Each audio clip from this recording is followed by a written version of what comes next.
Alexander stands in the memorial garden where his fiancée's ashes rest. But he's not alone. Beside him is Yasmin, wearing white, surrounded by wedding guests. He's marrying someone new in the same place he said goodbye 8 years ago. How did a man frozen by grief find the courage to love again? Before we dive in, comment where in the world you are watching from and don't forget to click subscribe. The rain hammered against the floor-to-ceiling windows of the penthouse as Alexander Whitmore stood motionless, staring at the city lights below without really seeing them. His reflection in the glass showed a man who looked older than his 34 years, the kind of tired that sleep couldn't fix. Behind him, the apartment stretched out in perfect minimalist elegance, every surface spotless, every item in its designated place. Nothing out of order, nothing unexpected, nothing that could hurt him. His phone buzzed for the third time in 10 minutes. He knew without looking it was his assistant Miranda, probably with another invitation he'd refuse, another social obligation he'd find a way to avoid. 8 years. 8 years since he'd let anyone close enough to matter. 8 years since the accident that had taken everything that made him feel human. The intercom crackled to life, startling him from his thoughts. "Mr. Whitmore, I have your medication delivery here at the front desk," the doorman's voice announced. Alexander pressed the button without enthusiasm. "Send them up, Charles."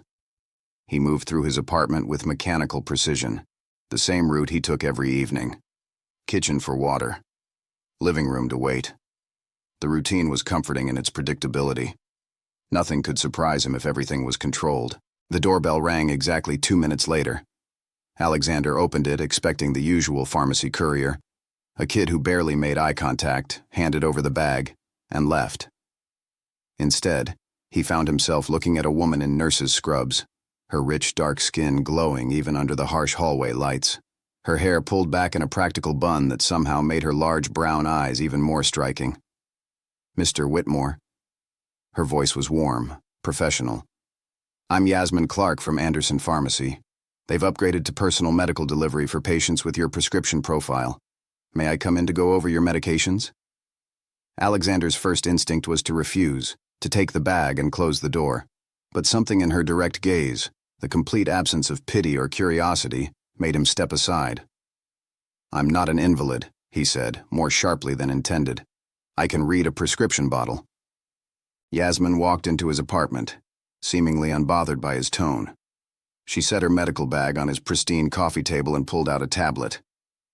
"I'm sure you can, Mr. Whitmore. But my job is to verify you understand the new dosing schedule. Your doctor adjusted your anti-anxiety medication and added a sleep aid. They want to make sure there's no confusion about timing." She looked up at him then, and Alexander felt something he hadn't experienced in years, the urge to not immediately end a conversation with a stranger. "Fine," he muttered, sitting in the chair across from her rather than hovering by the door. Yasmin walked him through each medication with practiced efficiency, but there was something else there too, a gentleness that didn't feel condescending. When she finished, she stood to leave, then paused. "Mr. Whitmore, I notice your blood pressure medication hasn't been refilled in 6 weeks. That's dangerous. You can't just stop taking those." "I ran out," he said flatly. "I'll refill it." "When?" Her directness caught him off guard. "Because if you're having trouble managing your medications, that's literally what I'm here for. Anderson Pharmacy can set up automated refills and reminders." Alexander felt irritation flare. "I don't need help managing my life." "I didn't say you did." Yasmin's voice remained steady, unbothered. "I said you might need help managing your medications. Those are different things, Mr. Whitmore. One is about capability, the other is about having too much on your plate." She handed him a card. "My direct line. Use it if you need anything. That's not pity.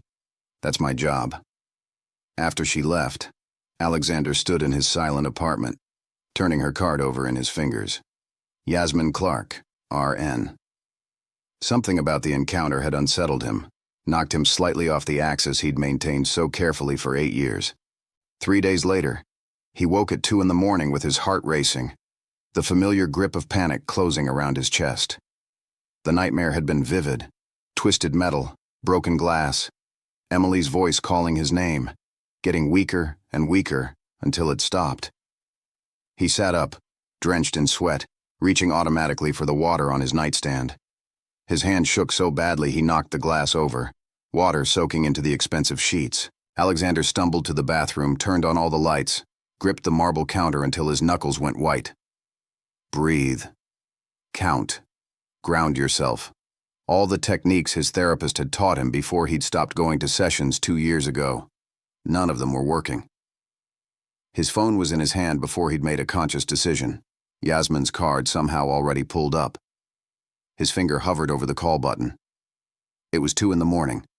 She was a nurse who delivered medications, not his personal crisis counselor. But his hands wouldn't stop shaking, and the walls felt like they were closing in. The phone rang 3 times before her voice came through, alert despite the hour. "This is Yasmin. Alexander's voice cracked. "I can't breathe. I can't." "Mr. Whitmore, listen to my voice." Her tone shifted instantly to something calm and commanding. "You're having a panic attack. I need you to breathe with me. In for 4 counts. Ready? In, 2, 3, 4. He tried to follow, his breath hitching. "Good. Now hold for 4. Hold 2, 3, 4. Now out for 4. Out 2, 3, 4. They continued for several minutes, Yasmin's voice steady and patient, never showing frustration when he lost count or couldn't maintain the rhythm. Gradually, the vice around his chest loosened. "Better?" she asked. "Yes." Alexander slid down to sit on his bathroom floor, suddenly exhausted. "I'm sorry. I shouldn't have called. It's the middle of the night." "I gave you my number for exactly this reason," Yasmin said. "Have you taken your medication tonight?" "I don't remember." "Okay. Don't take anything else until morning in case you already did. Can you get back to bed?" "I don't want to sleep." The admission came out before he could stop it. "The dreams. I understand." There was something in her voice, a depth of knowing that suggested she really did. "Would it help if I stayed on the line for a bit?" Alexander wanted to say no, wanted to maintain his carefully constructed walls. Instead, he heard himself say, "Yes." They talked for 45 minutes. Yasmin told him about her shift earlier, a patient who'd brought cookies for the entire pharmacy staff, her neighbor's cat that kept stealing her plants. Nothing profound, nothing that required him to share his trauma, just steady conversation that slowly pulled him back from the edge. When he finally felt steady enough to try sleeping again, she said, "Mr. Whitmore, I'm going to be direct because that seems to work better with you. You need to see your doctor. This isn't about the medications. It's about what you're going through. Will you make an appointment? I've been to therapists. They don't help. Maybe you haven't found the right one yet." Her voice was gentle but firm. "Or maybe you weren't ready before. But Mr. Whitmore, you can't live like this. 3 a.m. panic attacks aren't sustainable." After she hung up, Alexander lay in his bed, staring at the ceiling. For the first time in 8 years, the silence didn't feel quite so crushing. The next medication delivery wasn't scheduled for 2 weeks, but Alexander found himself hoping Yasmin would call to check on him. She didn't. Professional boundaries, he supposed. He should have been relieved. Instead, he felt oddly disappointed. 5 days after the panic attack, his assistant Miranda knocked on his home office door during a video conference. He muted himself, irritated at the interruption. "Your mother is online too," Miranda said. "She says it's urgent." Alexander closed his eyes briefly. Margaret Whitmore's definition of urgent ranged from actual emergencies to color schemes for charity galas. "Tell her I'll call her back." "I tried that. She said if you don't pick up, she's coming over." That was a legitimate threat. He unmuted long enough to excuse himself from the meeting and picked up the phone. "Alexander, darling, I need you to come to dinner Friday night." His mother's voice had that particular tone that meant refusal would require more energy than compliance. "I'm busy Friday." "No, you're not." "I already checked with Miranda." "Alexander, I know you prefer to isolate yourself, but it's been 8 years. Emily would not want you living like this." The sound of her name from his mother's mouth made his jaw clench. "Don't. Someone has to say it." You've put your life on hold and it's not healthy. This dinner is important. Senator Richardson and his wife will be there, along with a few other people from the foundation board. We need to discuss the charity expansion. The Whitmore Foundation, started by his grandparents, had been his responsibility since his father's death 10 years ago. It was the one obligation he couldn't avoid, no matter how much he wanted to. Fine. 1 dinner, 2 hours, maximum. 3 hours, and you'll stay for dessert. I'm not running a drive-through. After she hung up, Alexander stared at his computer screen without seeing it. 8 years. Everyone kept track, marking time from the accident like it was some kind of anniversary to observe. He preferred not to count, to exist in an eternal present where nothing changed and nothing could hurt him again. That night he took his medications exactly as prescribed and went to bed at a reasonable hour. He even managed 4 hours of uninterrupted sleep, which felt like a victory. When he woke, he found himself thinking about what Yasmin had said about finding the right therapist. Maybe. Eventually. Not yet. Friday arrived too quickly. Alexander dressed in the suit his mother would expect, dark and expensive and perfectly tailored. He looked at himself in the mirror and saw exactly what he'd crafted over 8 years. A shell of a man, perfectly acceptable for public consumption, completely empty inside. The dinner was at his mother's estate, a sprawling property in the suburbs that he'd grown up in, and now found suffocating. He arrived exactly on time, not early enough to get trapped in pre-dinner conversation, not late enough to make an entrance. Margaret Whitmore met him at the door, elegant in her 60s, her silver hair perfectly styled. She kissed his cheek and immediately started critiquing his appearance. "You've lost weight. Are you eating?" "I eat, Mother. Real food or whatever Miranda has delivered to your apartment." Before he could answer, she was ushering him into the formal living room where the other guests had gathered. Alexander recognized most of them. Foundation board members, society friends, people who knew his story and had learned not to mention it directly. They'd perfected the art of careful conversation, dancing around the obvious absence in his life. Dinner was the ordeal he'd anticipated. Pleasant conversation about nothing, careful questions about his work that avoided anything too personal, his mother's pointed comments about various eligible women she knew who would be perfect for him if he'd only give them a chance. "I'm not interested in dating, Mother," he said quietly when she brought it up for the 3rd time. "You're 34 years old, Alexander. At some point you have to move forward. Emily's been dead for 8 years. I think I understand the concept of moving forward." The words came out harder than he'd intended, and the table went silent. Senator Richardson cleared his throat and changed the subject to municipal politics, and Alexander spent the rest of the dinner counting minutes until he could leave. He was almost to his car when his mother caught him. "Alexander, wait." He turned reluctantly. In the porch light, she looked tired, older than she had at dinner. "I know I pushed too hard," she said, "but watching you exist rather than live is breaking my heart. You were so full of joy before the accident. Now you're just alive," he finished. "Which is more than Emily got." "I'm doing the best I can, Mother." "Are you? Or are you just surviving?" She reached out to touch his arm. "Emily loved you so much. She wouldn't want this for you." Alexander pulled away gently. "You don't get to tell me what Emily would want. Neither do I. She's gone, and I'm here, and this is how I cope. Please just let it be enough." He drove home through empty streets, the city quiet at this late hour. When he reached his apartment, he stood in his living room for a long moment, surrounded by perfect order and complete loneliness. His mother's words echoed in his head. Just surviving. Was that all he was doing? His phone buzzed. A message from Miranda. "Your medication delivery is scheduled for tomorrow, 2 p.m. Let me know if you need to reschedule." Alexander stared at the message longer than necessary. Tomorrow Yasmin would likely be the one making the delivery. The thought created a flutter of something in his chest. Anticipation, maybe, or anxiety, or something he didn't have a name for anymore. He opened his laptop and before he could second-guess himself, searched for therapists in his area.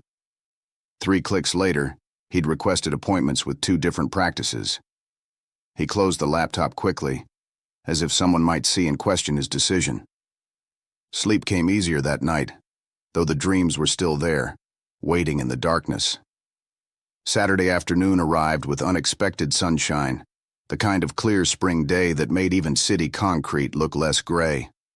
Alexander had spent the morning working, reviewing foundation grants, anything to keep his mind occupied. When the doorman called up at exactly 2 p.m., his heart rate picked up in a way that had nothing to do with anxiety. Yasmin looked different today, her scrubs exchanged for jeans and a comfortable sweater, her hair loose around her shoulders. She carried the familiar medical bag but seemed more relaxed, smiling as she entered. "Mr. Whitmore, good afternoon." "You can call me Alexander," he said, surprising himself. Her smile widened slightly. "Then you can call me Yasmin. Though I have to stay formal when other people are around. Professional standards and all that." She went through his medications with the same efficiency as before, but this time Alexander found himself watching the way her hands moved, precise and gentle. When she finished, she looked up and caught him staring. He looked away quickly, embarrassed. "How have you been sleeping?" she asked, her tone professional but kind. "Better. Some. I made appointments with therapists." Yasmin's face lit up. "Alexander, that's wonderful. That takes real courage." "I don't know about courage. Desperation, maybe." "Sometimes those look the same." She packed up her supplies but didn't immediately move to leave. "Can I ask you something personal?" "You can tell me, it's none of my business." Alexander tensed but nodded. "That night you called. You mentioned dreams. Are they about the accident?" "Yes." "Do you talk about it?" "The accident. What happened?" "No." The word came out flat. "What's the point?" "Talking won't change anything." Yasmin was quiet for a moment, and when she spoke, her voice was softer. "My brother died 3 years ago. Car accident, too. For the longest time, I wouldn't talk about it. I thought if I kept it locked inside, it couldn't hurt me as much. But it just festered, you know? Made everything worse." Alexander looked at her, really looked at her, and saw grief that mirrored his own. "I'm sorry about your brother." "Thank you. And I'm sorry about your loss. I don't know who you lost, but I can see it's still with you every day." "My fiancée," he heard himself say. "Emily. We were driving home from dinner. A drunk driver ran a red light. She died at the scene. I walked away with minor injuries." The words hung in the air between them. It was the most he'd said about the accident to anyone in years. "That's not fair," Yasmin said simply. "Life isn't fair, but that's particularly cruel." Her directness, the absence of platitudes or meaningless comfort, felt like a relief.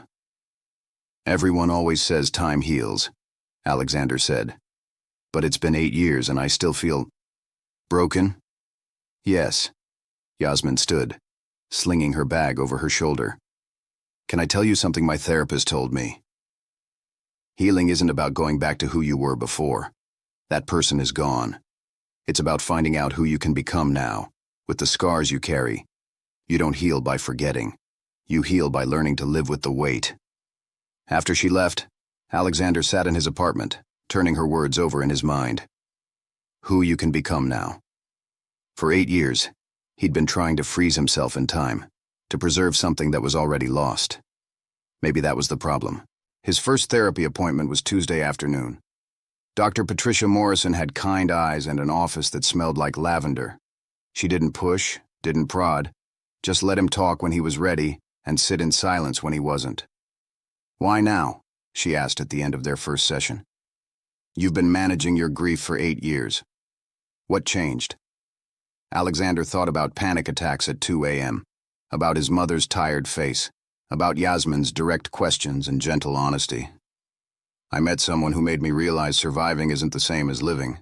Tell me about this person." "She's just my nurse," he said quickly. "Someone who delivers my medications. We've talked a few times." Dr. Morrison smiled slightly. "Just your nurse who's made you reconsider 8 years of carefully constructed defenses. That's not nothing, Alexander. He left the appointment feeling raw, but somehow lighter, like he'd set down a burden he'd been carrying so long he'd forgotten it was there. The following Saturday, Yasmin arrived for his medication delivery, and Alexander had coffee ready. She raised an eyebrow when she saw the cups on the table. "Is this allowed?" he asked. "Having coffee with someone who's technically working?" "I have 15 minutes between appointments," she said, accepting the cup. "And caffeine is always allowed." They talked about nothing important. The weather, a restaurant that had opened nearby, a book she was reading.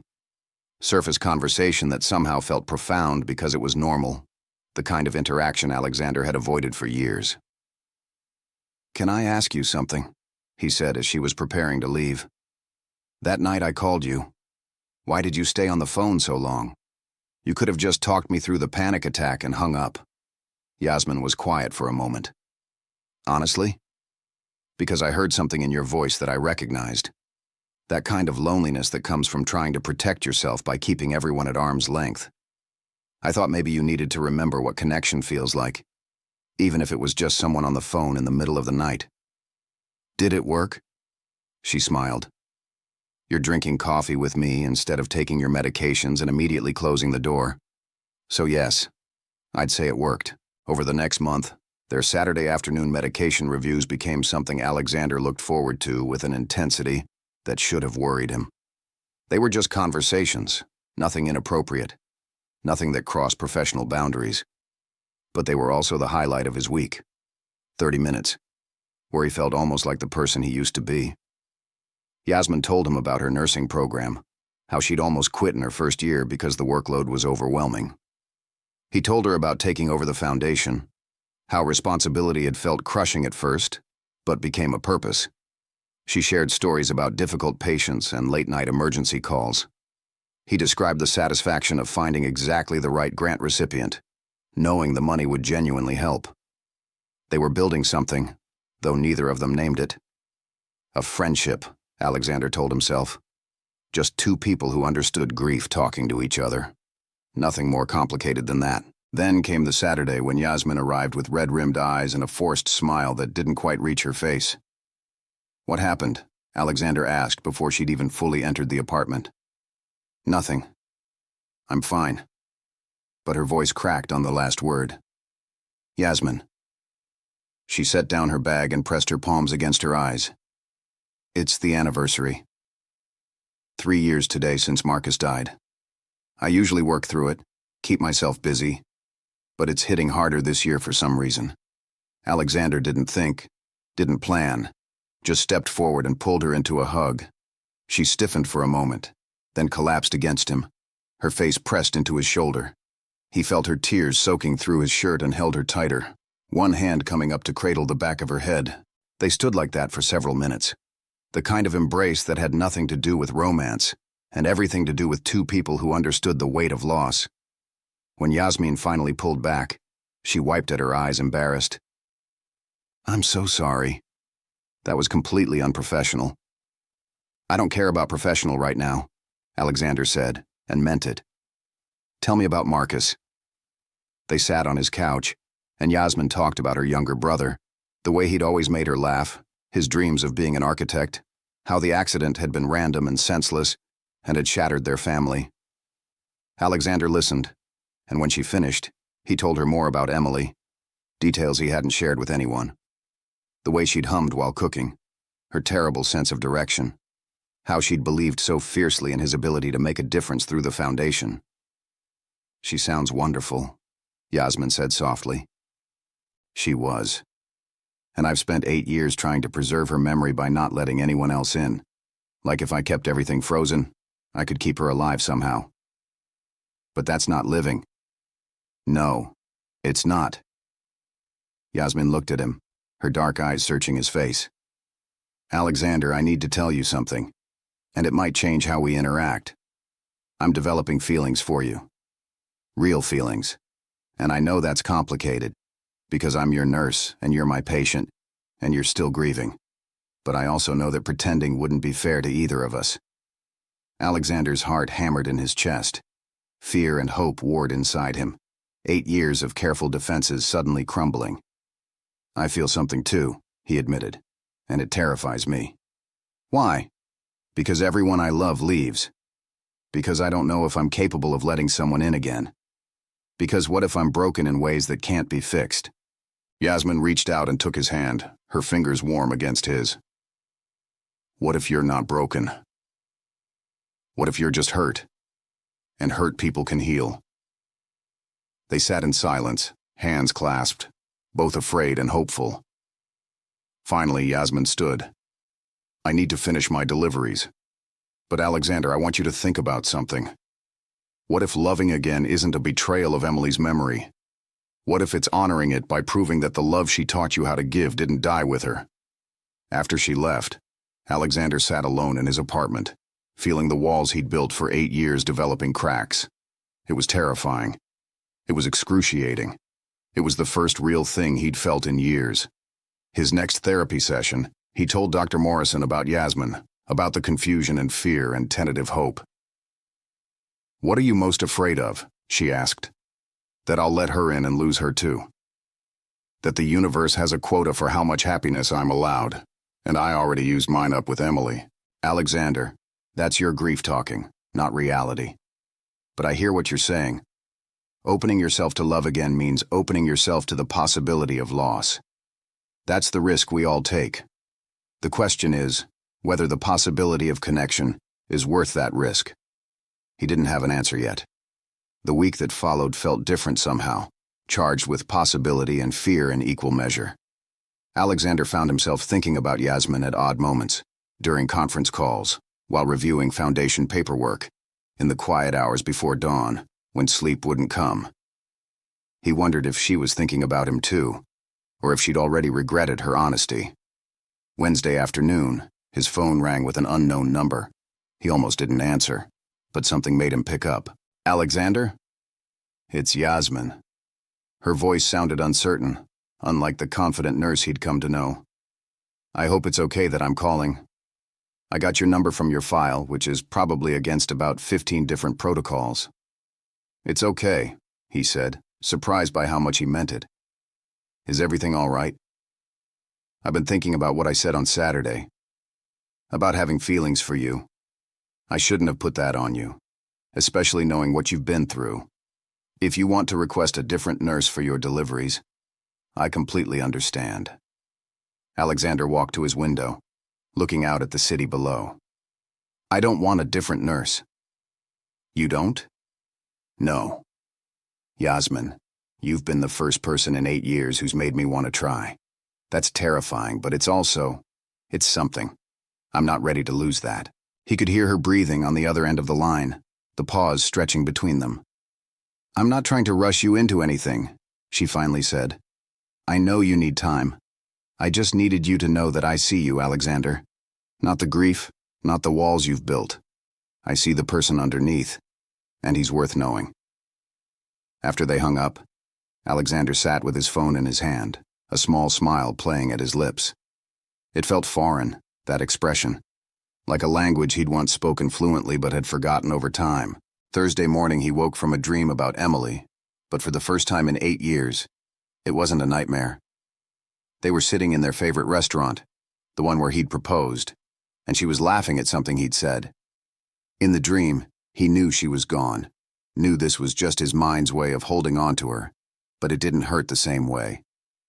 Instead, Dream Emily had looked at him with those gentle eyes and said, You're allowed to be happy again, you know. I want you to be happy. He'd woken with tears on his face, but without the crushing weight in his chest. In therapy that afternoon, he told Dr. Morrison about the dream. How did it make you feel? She asked. Like maybe I have permission. Like maybe loving someone new isn't erasing Emily. It's just adding another chapter. That's significant growth, Alexander. 6 weeks ago, you couldn't even imagine letting anyone into your life. Now you're contemplating the possibility of moving forward while honoring your past. It still feels wrong sometimes, like I'm betraying her memory. Tell me this. Would Emily want you to spend the rest of your life alone? Alexander thought about the woman he'd loved, her fierce insistence that he deserved happiness, her belief in living fully and without regret. No, She'd probably be furious with me for wasting 8 years. So maybe the real betrayal isn't loving again. Maybe it's refusing to live the life she would have wanted for you. Friday evening, Alexander did something he hadn't done in years. He went to the small memorial garden where Emily's ashes were scattered. It was a peaceful place, tucked away in a corner of the city's largest park, with stone benches and flowering trees. He sat on their bench, the one with the small plaque bearing her name. "I met someone," he said out loud, feeling foolish but needing to say it. "Her name is Yasmin. She's kind and direct, and she understands loss in a way most people don't. I think you'd like her. I think you'd tell me I'm an idiot for hesitating." A breeze rustled through the trees, carrying the scent of jasmine. Alexander sat there until the sun began to set, talking to Emily about his fear, his guilt, his tentative hope. It wasn't closure. He didn't believe in closure, but it was acknowledgement. A recognition that he could carry his love for Emily with him while still opening his heart to something new. When Saturday arrived, Alexander was nervous in a way he hadn't been since he was a teenager. He'd showered twice, changed shirts 3 times, and had to force himself to stop straightening things that were already perfectly straight. When Yasmin knocked, he took a deep breath before opening the door. She was in her regular scrubs, professional and composed, but her eyes searched his face with barely concealed hope. "Hi." "Hi." He stepped aside to let her in. "I made coffee again, and I got those pastries you mentioned liking from the bakery on 5th. Yasmin's smile was radiant. "You remembered." They went through the medication review quickly, both aware of the elephant in the room. When she finished, instead of packing up immediately, she accepted the coffee and pastry and sat on his couch. "I went to Emily's memorial garden yesterday," Alexander said, sitting beside her but leaving careful space between them. "I talked to her. About you." Yasmin's hand stilled halfway to her mouth, the pastry forgotten. "You did?" "I told her I was scared. That I didn't know how to do this, how to let someone in again. That I felt like I was betraying her by even thinking about moving forward." "What did she say?" Yasmin asked softly. "She didn't say anything. She's dead." The bluntness of it made Yasmin flinch, but Alexander continued. "But I think I know what she would have said if she could. She would have told me that love isn't a finite resource, that loving someone new doesn't diminish what we had. She would have told me I'm being an idiot." Yasmin laughed, a wet sound that suggested tears weren't far away. "She sounds like she was smart." She was. "And Yasmin, I want to try. I want to see where this could go. But I need you to understand. I'm broken in ways I'm still discovering. I have panic attacks. I have nightmares. Some days I can barely get out of bed. I'm working on it, but it's slow, and there will be setbacks. I'm not expecting you to be perfect, Alexander." Yasmin set down her coffee and turned to face him fully. "I'm not some savior coming to fix you. I'm just a woman who sees something remarkable in you and wants the chance to know you better. All of you, including the broken parts. There are a lot of broken parts. I've got some of my own." She reached out slowly, giving him time to pull away, and took his hand. "What if we just start small? Dinner? A real one, not coffee during my delivery route." Alexander looked down at their joined hands, her dark skin against his pale fingers, and felt something slot into place in his chest. "Dinner sounds terrifying. Is that a yes?" "Yes." The word came out barely above a whisper. "Yes, I'd like that. Yasmin's smile could have lit the entire city. "How about Tuesday? There's this little Ethiopian restaurant I've been wanting to try.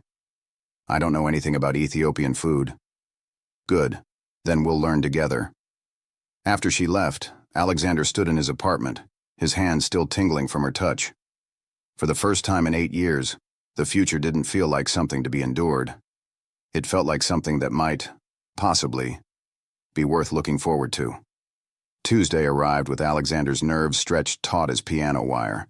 He changed clothes 4 times before settling on dark jeans and a casual button-down, nothing too formal, nothing that screamed he was trying too hard. He stood in front of the mirror, barely recognizing the man staring back at him. There was color in his face, a brightness in his eyes he hadn't seen in years. Terror and hope looked remarkably similar, he discovered. The Ethiopian restaurant was small and warm, the air thick with spices Alexander couldn't name. Yasmin was already there when he arrived, wearing a flowing emerald dress that made her skin glow. She waved, and his heart did something complicated in his chest. "You came," she said as he approached, and he could hear the relief in her voice. "Did you think I wouldn't? I thought you might panic and cancel." Her honesty was refreshing, always refreshing. They ordered dishes they couldn't pronounce, following the waiter's enthusiastic recommendations. When the food arrived on a large platter with injera bread, Yasmin showed him how to tear off pieces and scoop up the various stews and vegetables. "This is good," Alexander said, surprised. "Really good. You sound shocked that I have decent taste in restaurants." "No, I haven't done this in so long. Gone somewhere new, tried something different. I forgot what it feels like." Yasmin reached across the table and touched his wrist briefly. "How does it feel?" "Scary. Good. Overwhelming. All of it at once." They talked through dinner, conversation flowing easier than Alexander had thought possible. Yasmin told him about nursing school, the impossible hours and the patients she couldn't forget. He shared stories about the foundation, the satisfaction of finding projects that made real differences in people's lives. They discovered a shared love of old movies and a mutual inability to keep houseplants alive. "My mother would love you," Alexander said, then froze, realizing what he'd implied. "Sorry, we're on a first date. I shouldn't be talking about my mother." "Why not?" "I'd like to meet her someday, if this goes well." Yasmin's smile was gentle, giving him permission to want a future. As they left the restaurant, Alexander felt lighter than he had in years. The city seemed less gray, the evening air less cold. When they reached Yasmin's car, he found himself not wanting the night to end. "Can I see you again?" The question came out rushed, uncertain. "I mean, besides your medication deliveries, which I realize makes this complicated, since you're technically my nurse." "I've been thinking about that," Yasmin said. "I'm going to request that another nurse take over your route. There's no official policy against what we're doing, but it feels like a boundary we should establish." "Won't that affect your job?" "Alexander, you're worth it." The simple declaration made his throat tight. "Besides, I'll still be your emergency contact if you need to call me at 2 in the morning with a panic attack. I hope that's not a regular requirement of dating you, just one of my many charms." She unlocked her car, then turned back to him. "Saturday? There's an art gallery opening downtown. Very pretentious, probably terrible wine, but the artist is a friend and I promised I'd go." "I'd like that." Yasmin stepped closer, rising on her toes to kiss his cheek. The brief contact sent electricity through his entire body. "Good night, Alexander." He stood in the parking lot long after her taillights disappeared, his hand touching the spot where her lips had been, feeling like a teenager and not minding at all. The rest of the week passed in a blur of work calls and foundation meetings, but underneath everything was a current of anticipation. Alexander found himself smiling at random moments, caught off guard by his own happiness. Dr. Morrison noticed immediately during their Thursday session. "You look different," she observed. "Lighter somehow." "I had dinner with Yasmin, and we're seeing each other again on Saturday." "How was it?" "The dinner?" "Perfect. Terrifying. I kept waiting for something to go wrong, for the panic to hit, but it didn't. We just talked and ate, and it felt normal. Is that strange? That I'm surprised by normal? Not strange at all. You've associated social interaction with danger for so long that experiencing it without trauma feels foreign. But Alexander, this is excellent progress. You're allowing yourself to be vulnerable again." "I'm trying. Some moments I still feel guilty, like I'm betraying Emily.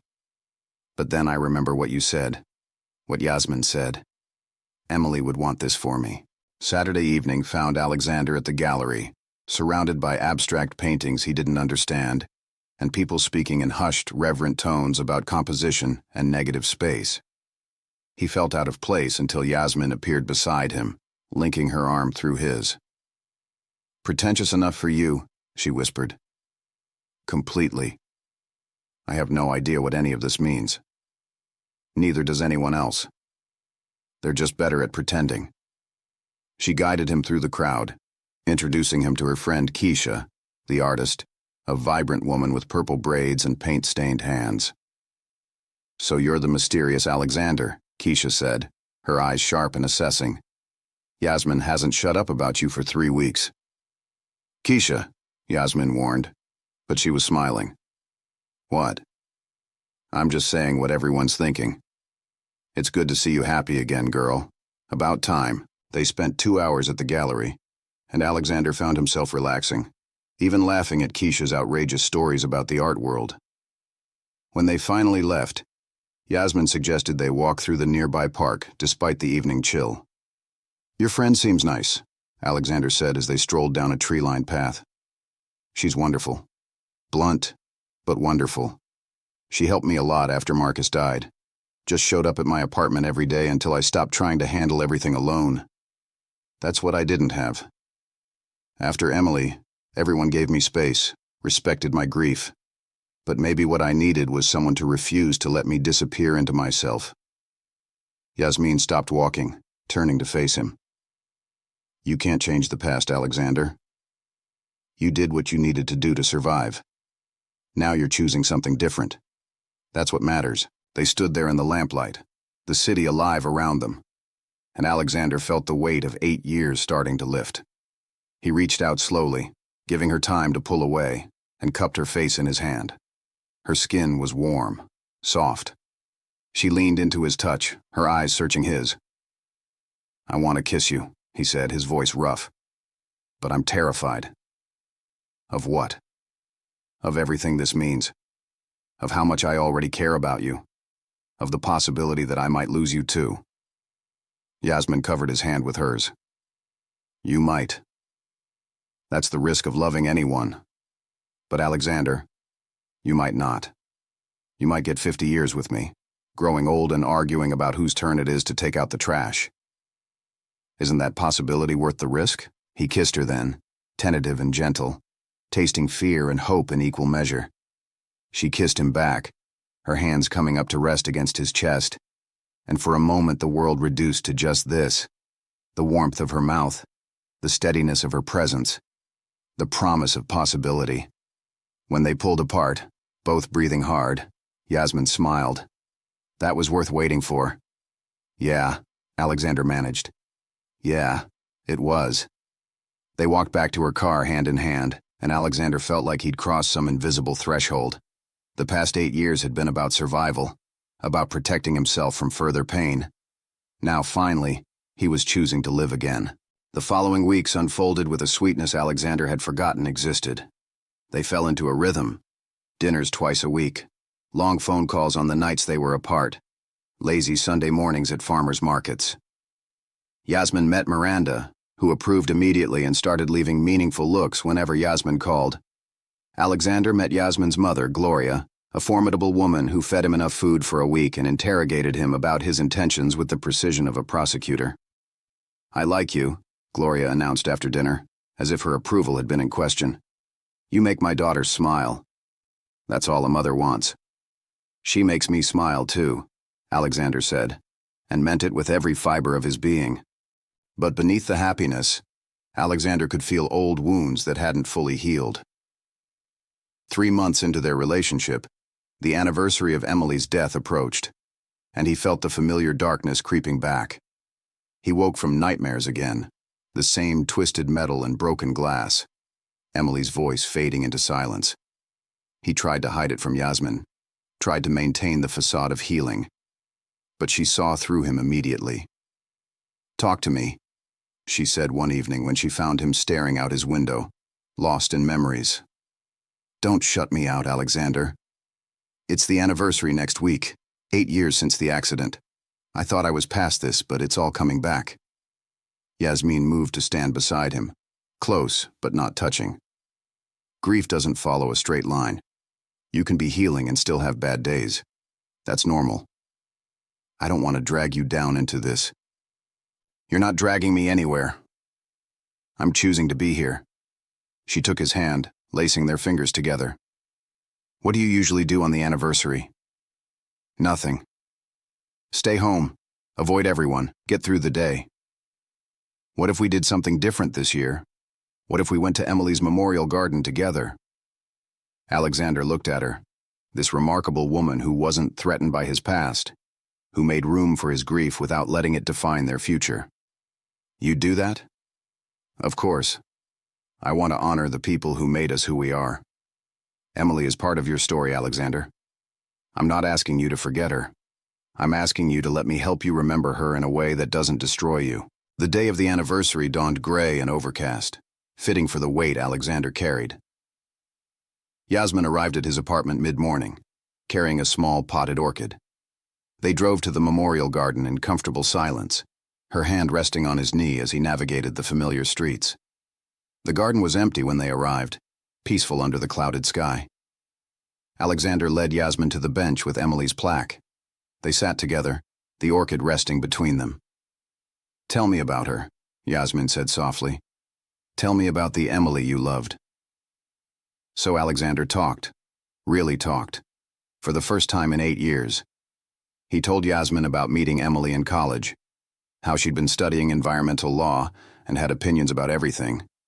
He described her laugh, loud and uninhibited, how she'd snorted when something was particularly funny.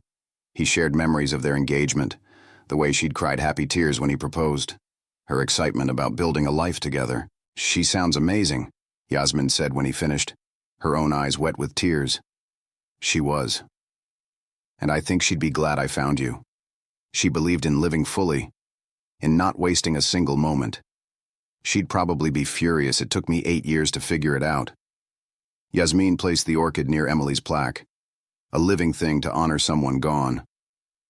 Alexander sat there, letting tears fall freely, and Yasmin held his hand through all of it. When they finally left, hours later, Alexander felt something shift inside him. Not closure, but acceptance. A recognition that loving Yasmin didn't diminish what he'd had with Emily. It simply meant his heart had more capacity than he'd realized. That night, lying in bed beside Yasmin for the first time, Alexander felt the ghosts beginning to fade. Not disappearing. They'd always be part of him, but loosening their grip. Yasmin's head rested on his chest, her breathing deep and even, and he marveled at the trust implicit in her relaxation. She felt safe with him. After everything, despite everything, someone felt safe with him. I love you, he whispered into the darkness, not knowing if she was awake or asleep. I love you too, she whispered back. I have for a while now. 6 months later, Alexander stood in his mother's living room, watching Yasmin charm every person at the Foundation's annual fundraising gala. She moved through the crowd with natural grace, making donors laugh, asking thoughtful questions about the projects they funded. His mother caught his eye from across the room and gave him a smile that said everything: approval, joy, relief that her son was finally living again. Senator Richardson approached with his wife, both looking older than Alexander remembered from that disastrous dinner 8 months ago. Alexander, good to see you, the senator said, shaking his hand. And this must be Yasmin. Your mother won't stop talking about her. All good things, I hope, Yasmin said with her trademark directness. The best things. It's wonderful to see Alexander so happy. It's been too long. After they moved on, Yasmin squeezed Alexander's hand. You okay? I know these events aren't your favorite. I'm better than okay. I'm here with you, supporting something that matters. A year ago, I would have sent a check and stayed home. Now I'm actually living my life. Look at you, being all emotionally healthy and self-aware. Dr. Morrison would be proud. The evening wound down slowly, guests trickling out until only close friends and family remained. Alexander found his mother in the garden looking up at the stars. Thank you, he said, sitting beside her on the stone bench. For what? For not giving up on me. For pushing me to come to that dinner last year, even though I resented it. If I hadn't, I might never have decided to try again. Margaret Whitmore took her son's hand, and he saw tears in her eyes. You were drowning, Alexander. I could see it, and I didn't know how to save you. I'm just grateful you found your way back to shore. Yasmin helped. Yasmin is wonderful. But you did the hard work. You chose to heal, to risk your heart again. That takes tremendous courage. The following spring, Alexander stood in the same memorial garden where Emily's ashes had been scattered. But this time the sun was shining and the cherry trees were in full bloom. Yasmin stood beside him, wearing a simple white dress, flowers woven into her natural hair. Their closest friends and family gathered around them in a small circle. I wasn't sure I'd ever do this again, Alexander said when it was his turn to speak his vows. After losing Emily, I convinced myself that love was too dangerous, that opening my heart again would only lead to more pain. And then you walked into my apartment with your directness and your kindness and your complete refusal to let me hide. Yasmin's eyes shimmered with tears, her smile radiant. You taught me that grief and joy can coexist, that honoring the past doesn't mean abandoning the future. You showed me that broken people can heal, that love isn't a finite resource. Yasmin Clark, you brought me back to life. I promise to spend the rest of mine making sure you never regret taking that chance on an emotionally damaged millionaire who didn't know how to function like a normal human. Laughter rippled through their small gathering. Yasmin wiped at her eyes, trying to maintain composure. Alexander Whitmore, she began, her voice strong despite the tears. When I first met you, I saw a man who'd built walls so high he couldn't see over them anymore. But I also saw something else. A flicker of hope that maybe, just maybe, life could be different. You were so scared, but you tried anyway. That bravery, that willingness to risk pain for the possibility of connection, is what made me fall in love with you. She reached up to touch his face, gentle and sure. I'm not here to fix you or save you. I'm here to walk beside you, to hold your hand through the nightmares and celebrate the victories, to build a life that honors both our pasts while embracing our future. I promise to always be honest with you, even when it's uncomfortable. I promise to love you on the good days and the hard days, and all the days in between. The officiant, an old friend of Yasmin's family, smiled at them both. By the power vested in me, I now pronounce you married. Alexander, kiss your wife. He did, thoroughly, while their friends and family cheered. When they pulled apart, both grinning, Alexander glanced at Emily's memorial plaque nearby. A breeze rustled through the cherry blossoms, sending petals floating through the air like pink snow, and he felt a peace he hadn't known was possible. Both women who taught him about love were here in this garden, one in memory, one in glorious presence, and somehow that felt right. The reception was held at his mother's estate, transformed with flowers and lights into something magical. Alexander danced with Yasmin under the stars, surrounded by people who loved them, and felt gratitude so profound it was almost painful. Happy? Yasmin asked, her head resting against his shoulder as they swayed to slow music. Terrified, he admitted. Happy and terrified. Is that normal? Completely normal. But Alexander, we're going to be okay. Whatever comes, we'll face it together. Later, when most of the guests had left, Alexander found himself standing with Keisha and Gloria, watching Yasmin laugh with Dr. Morrison about something. You take care of my daughter, Gloria said, her tone making it clear this was not a request. Every day for the rest of my life, Alexander promised. Good. She deserves someone who sees how special she is. And you, baby, deserve to be happy. Don't you forget that. Keisha raised her champagne glass. To second chances and brave hearts, and love that heals. They clinked glasses, and Alexander felt the last of his 8-year isolation fall away. He'd been so focused on what he'd lost that he'd almost missed the possibility of what he could gain. Almost, but not quite. Thanks to a stubborn nurse who'd refused to let him hide, who'd seen through his walls to the person underneath, who'd taught him that the human heart was more resilient than he'd ever imagined. 1 year after the wedding, Alexander and Yasmin stood in the nursery of their new home, a house they'd chosen together in a neighborhood with actual neighbors and noise and life. Yasmin's hand rested on her swollen belly, 7 months along with a daughter they planned to name Lily. You're going to be an amazing father, Yasmin said, watching him assemble a crib with more enthusiasm than skill. I'm terrified, he admitted, not for the first time. I know. But Alexander, you've spent the last 2 years proving that you can handle fear and keep moving forward anyway. This is just another adventure. He set down the screwdriver and crossed to her, wrapping his arms carefully around her expanded waist. I love you. I never get tired of saying that.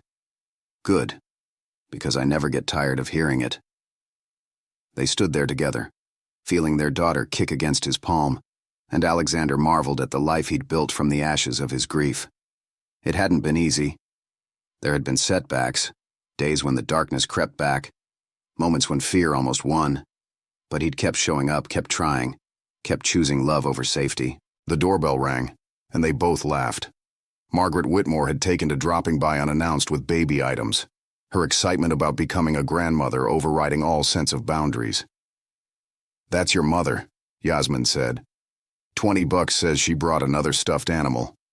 I'm not taking that bet. She brought 3 last week. They walked to the door together, hand in hand, ready to welcome family and chaos and all the beautiful messiness of living.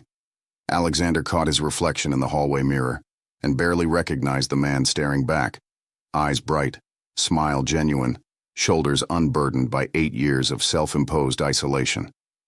He'd thought happiness died with Emily in that accident. He'd been wrong.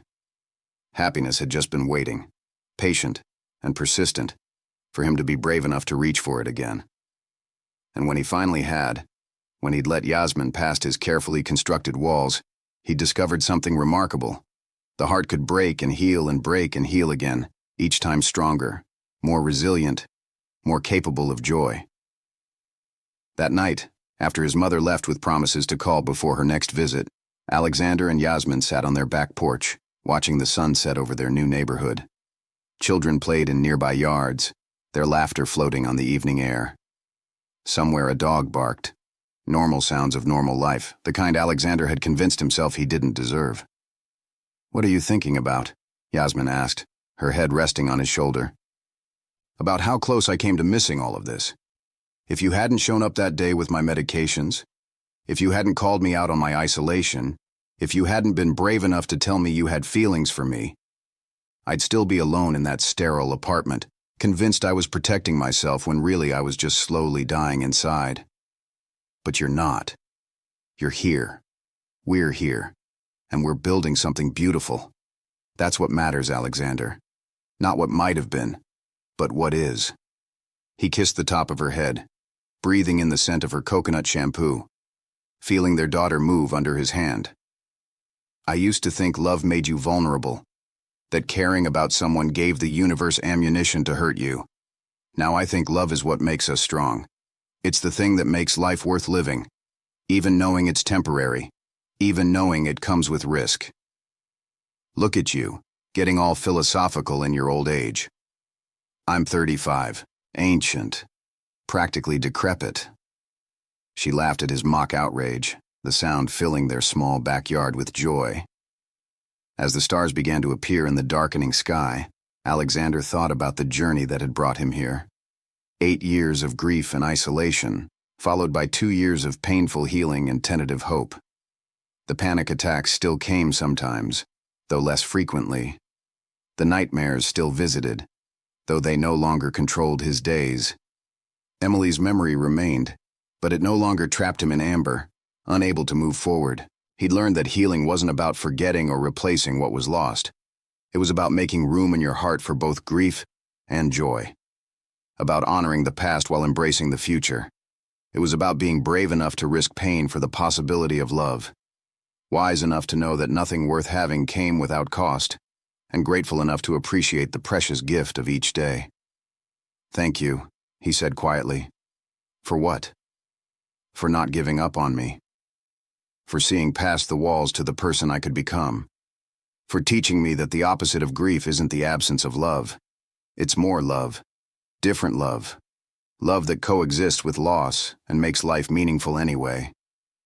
Yasmin lifted her head to look at him, her eyes soft in the twilight. You did the hard work, Alexander. I just held your hand while you found your way back. They sat there as darkness fell, wrapped in each other's arms, their daughter kicking persistently between them. a reminder of the future they were building together. And for the first time in 8 years, Alexander felt completely, entirely, genuinely at peace. The past would always be part of him, but it no longer defined him. He was a man who'd loved and lost and found the courage to love again. He was a husband, a soon-to-be father, a person who'd learned that the human spirit was far more resilient than he'd ever imagined. The millionaire who couldn't love for 8 years had finally discovered the truth. Love hadn't abandoned him. He'd simply been too afraid to reach for it. And when he finally did, when a beautiful, stubborn nurse named Yasmin Clark walked into his life and refused to let him hide, he'd found something more valuable than all his wealth. He'd found his way home.